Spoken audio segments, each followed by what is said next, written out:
What is going on, everybody? Welcome back to Phones and Drones. We figured it was about time to do a late 2024, early 2025 video on tips and tricks. And these really do apply for the Model Y and Model 3. So obviously, if you follow the channel, you know we do have a 2024 refresh Model 3 right here. There is a ton of hidden features and really tips and tricks we wanted to go over with you guys today. Some are from the exterior hardware-wise, and some are more so software-baked, as you can imagine. Now, this video is being made in the end of December of 2024, like I said, so a lot of these features are relative to the version of software you're running, and even if you have the holiday update, some of those are applicable here as well. So, for those of you not familiar, Tesla does traditionally make updates throughout the year. Model years for Teslas are somewhat irrelevant just because they make minor tweaks, like I said, throughout the year. Now, having said that, in one of the most recent Model 3 releases, not even the refresh ones, they did include a powered trunk, and that's where we're gonna start.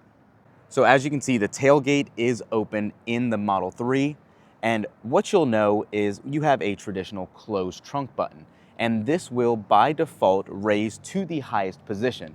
Say for instance, you're in a garage that doesn't have a lot of clearance, or you're in a location that you don't want it to go to this extreme height.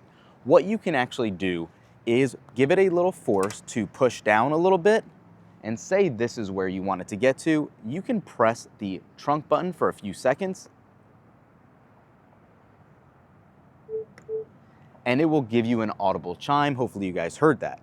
And now, whenever you go to raise the trunk, it will only go to this max position.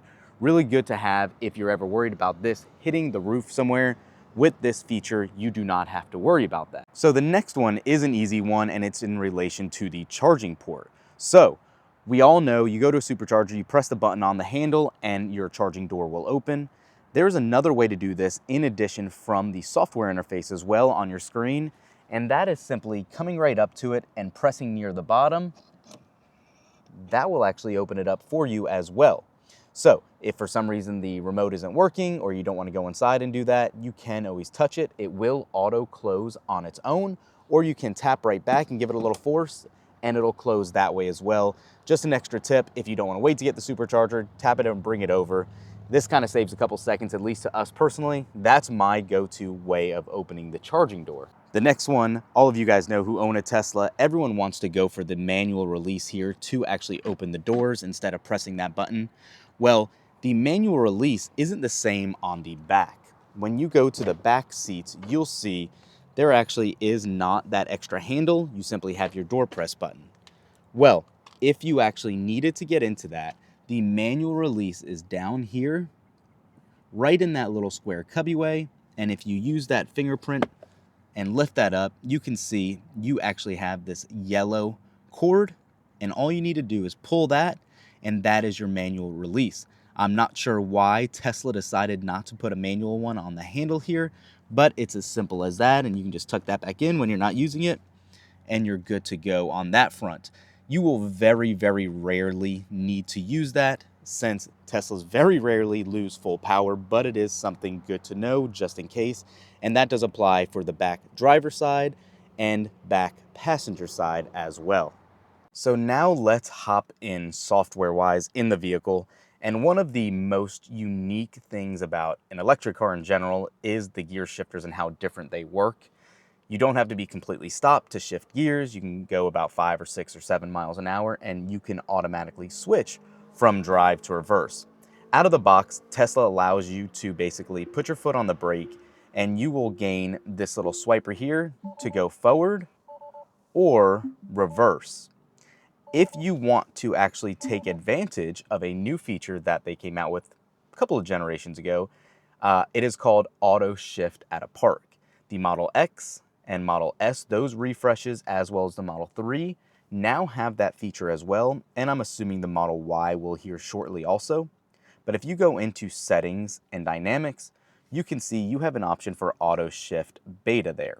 You have two options now where you can have it out of park or on, and thanks to the holiday update, Auto Shift now will work for a 3-point turn. So if you are backed into a parking spot or you are pulled in, it will give you an option once you start reversing to turn the steering wheel and then continue to tap the brake to verify, and then the accelerator pedal to move forward out of that parking spot. So it is very neat to see how it works. Let's go ahead and demonstrate that right now. So you do need to put your seatbelt on before any of these take effect, obviously, because safety is Tesla's top priority. We're going to go ahead and you can see auto shift traditional is knowing we want to go forward. So we're going to go ahead and press the gas, or the accelerator pedal, I should say, and we're going to go forward. Now we're going to pull into this other parking spot right here and show you the other option now thanks to the holiday update. So we're done. We're going to go ahead and say park or just unbuckle the seatbelt. And now you can see it's saying tap to activate reverse.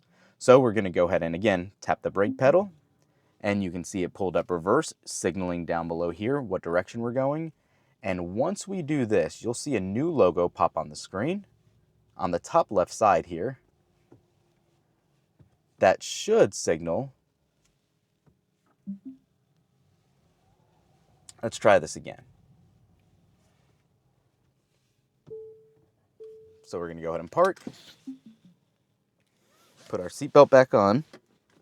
And again, this is betas, so it's not perfect by any means. And Tesla makes it known that these are beta products and software features. So let's go ahead and do this. And you can see now it says to activate drive, turn the steering wheel, and it'll give us a check mark, tap the brake, turn it again, and it shifted us automatically into drive. Another cool feature, thanks to Tesla always iterative and updating their products, you have the option now to have a turn signal display on your screen.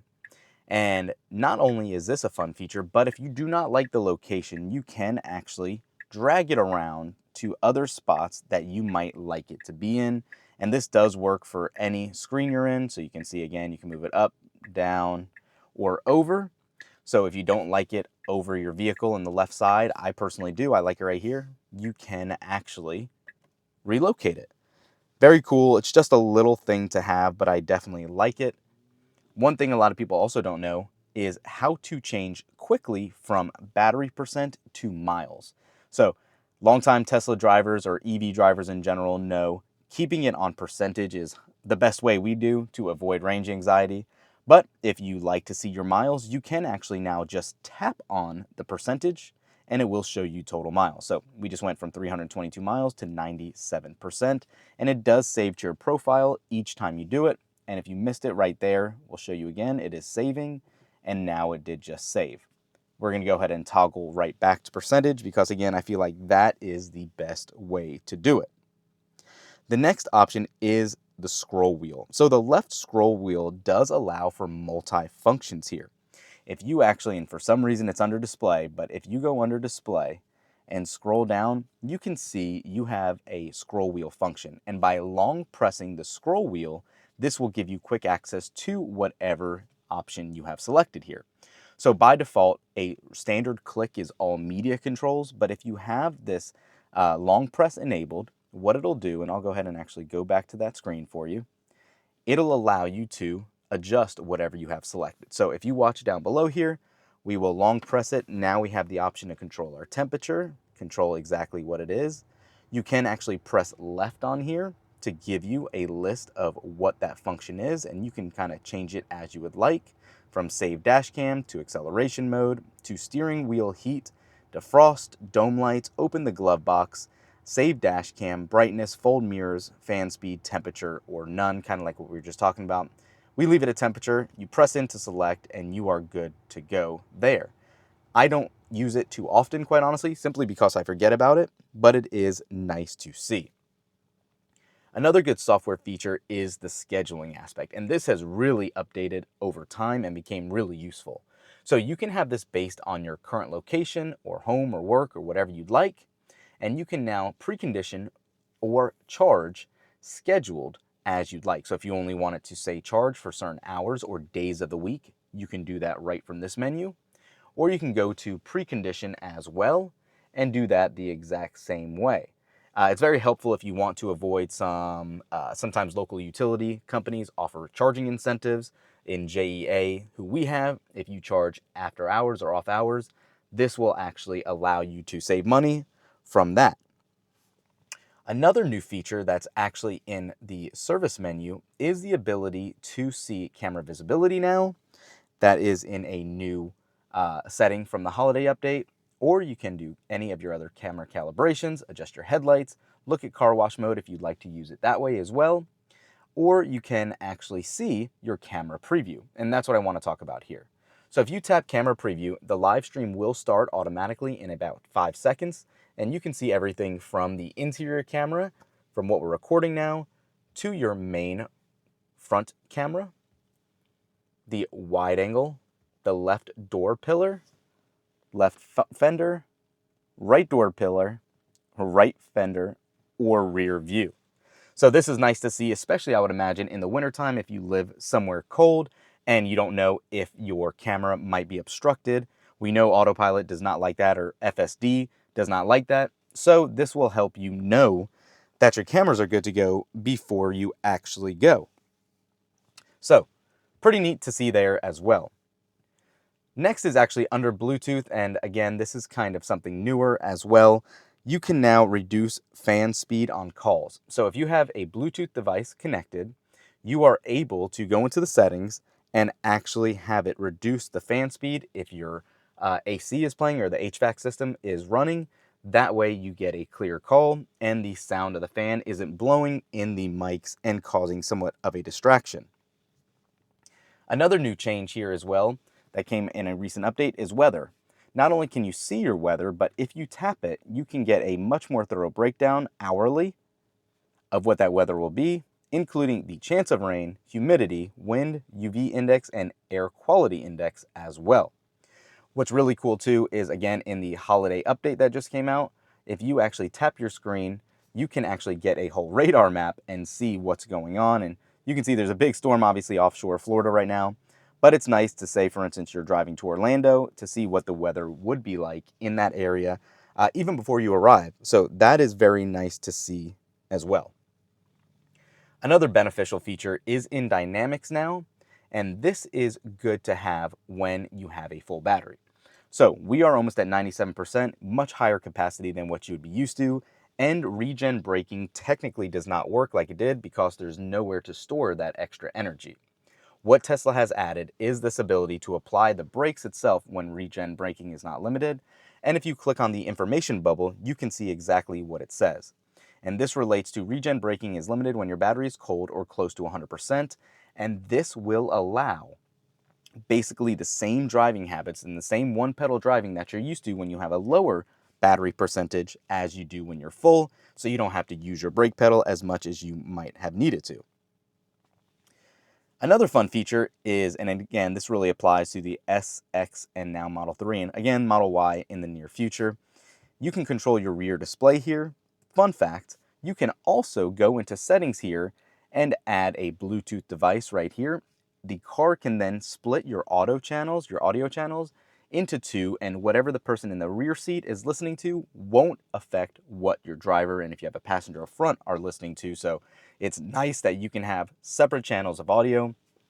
My daughter loves to have her Bluetooth headphones on while watching YouTube, and we can still play our music up front like we traditionally would. Very nice added benefit there.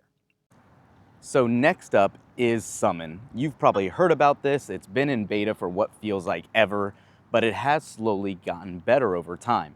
So what you need is, obviously, you can pull up your Tesla app and select Summon, and you're going to be able to basically bring the car to you wherever you're located, as long as it is not on a public roadway. So as you can see, we're walking back. We're leaving the Model 3 back there, and this is going to be just a small sample to show you what it can do. Luckily, the parking lot's empty because honestly, I still don't trust it 100%, even though it has gotten better. There is a new feature that's going to be rolling out called Vanish in a future update, where you will send the car away from you and it'll allegedly find a parking spot and park for you as well. So that would be pretty neat. If it works, who knows? We know how Elon time goes and how promises go from Tesla as well also. But what you're going to do is launch your Tesla app like we showed you and click on Summon. And you do need the full self-driving supervised package in order to be able to utilize this. So keep that in mind also. So as you can see, this is what the user interface looks like. And you have three main controls: go to target, forward and reverse. And basically the forward arrow and backwards arrow make the car operate like an RC car. Go to target is what we're gonna talk about here. And as you can see, it's nice with one of the newer updates, you can actually get a 4-camera feed of what the vehicle sees. So we are obviously the blue dot. We are going to go ahead and drag this right to the parking spot over here and press and hold go to target. You can see it says preparing and the Model 3 is starting to go. And it's actually moving somewhat of a decent speed, going around the islands here and coming right this way. You can see where this would come in handy if it's raining outside somewhere and all of that. This feature again is only available if you have the FSD package. It is kind of reserved for that. But the car is currently coming. It will not park yet near you, even if you selected a parking spot, because it really truly doesn't know. And you can see it's pulling right up ahead for us. And there we are. It says summon complete and your car is right there ready to go. There are a number of other tips and tricks and fun features in Teslas, but these are some of the main ones I wanted to go over with you guys today. Let us know in the comments down below. What do you think? Don't forget to use that referral code also. It helps out the channel. We greatly appreciate it. It'll save you up to $2,000 off your own new Tesla. But for now, that's the end of this one. Thanks for watching, and we'll catch you in the next one. Peace.